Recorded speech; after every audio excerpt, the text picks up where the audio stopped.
In 1945, one of the most feared military formations in Europe collapsed almost overnight. Its soldiers had marched under runes instead of flags, sworn loyalty not to a state, but to an ideology.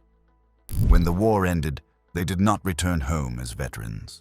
They became suspects, prisoners, fugitives, or ghosts.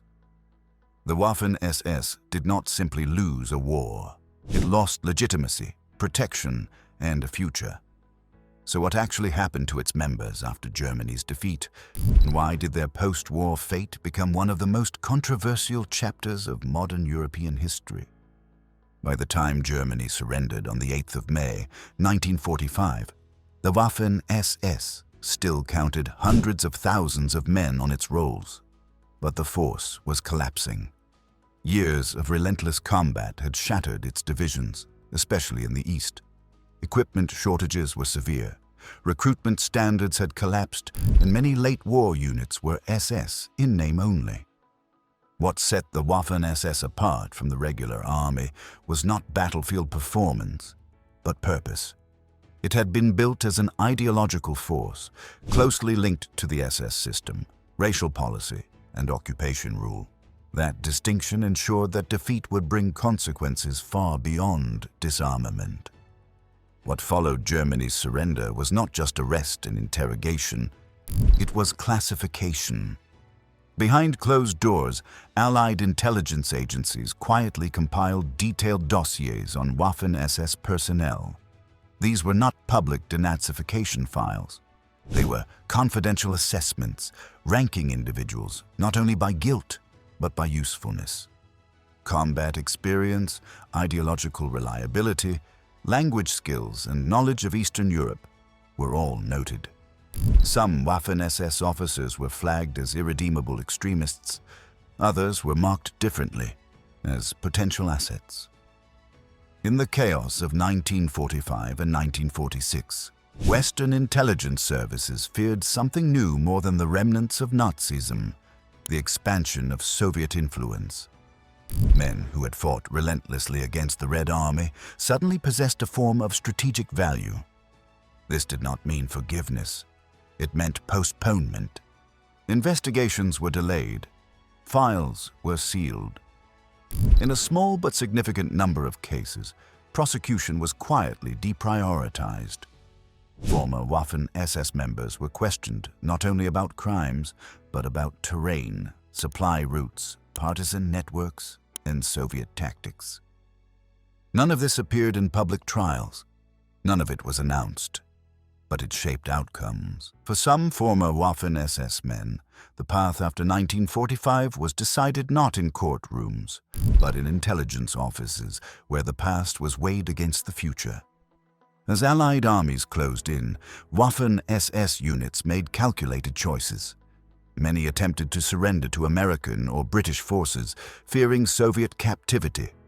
Columns moved westward, insignia removed, uniforms altered, identities blurred. The Allies anticipated this. Waffen SS personnel were systematically separated from other German prisoners. In Western zones, many were held in special camps and denied standard prisoner of war status. Conditions were harsh, detention uncertain. For those captured by the Red Army, the outcome was often catastrophic. Large numbers were transported to labor camps across the Soviet Union. Mortality was high, and return, if it came at all, often took a decade. The decisive break came with the Nuremberg trials. Prosecutors argued that the SS had functioned as a core instrument of Nazi crimes. In 1946, the tribunal agreed, declaring the SS, including the Waffen SS, a criminal organization. This ruling transformed former soldiers into presumed participants in criminal activity. While exceptions were allowed, particularly for conscripts drafted late in the war, the burden of proof shifted sharply. Waffen SS service was now a liability, not a credential. Across occupied Germany, denazification courts attempted to process millions of former Nazis. Waffen SS members were treated with particular severity. Investigators examined unit records, deployment regions, and rank structures looking for links to atrocities. Outcomes varied by zone and circumstance. Some men were prosecuted quickly. Others remained in internment for years without trial. Many lower-ranking soldiers were eventually released, but their records followed them into civilian life, limiting employment and social acceptance. Beyond Nuremberg, Waffen SS personnel faced military tribunals across Europe. Units were implicated in mass executions, reprisals against civilians, and the killing of prisoners of war. Courts emphasized that participation in a criminal organization did not excuse individual actions. Punishments ranged from long prison sentences to execution. Even acquittal rarely meant rehabilitation. For many, association alone ensured lifelong stigma. The Waffen SS was formally dissolved. Its symbols were banned, its traditions outlawed, its organizational memory erased from official military history. Unlike Wehrmacht veterans, former Waffen SS members were barred from forming recognized veterans associations. The organization disappeared from law and structure, but not from society. Its former members now faced the challenge of survival in a country that no longer wanted to acknowledge them. As the Cold War intensified, political priorities shifted.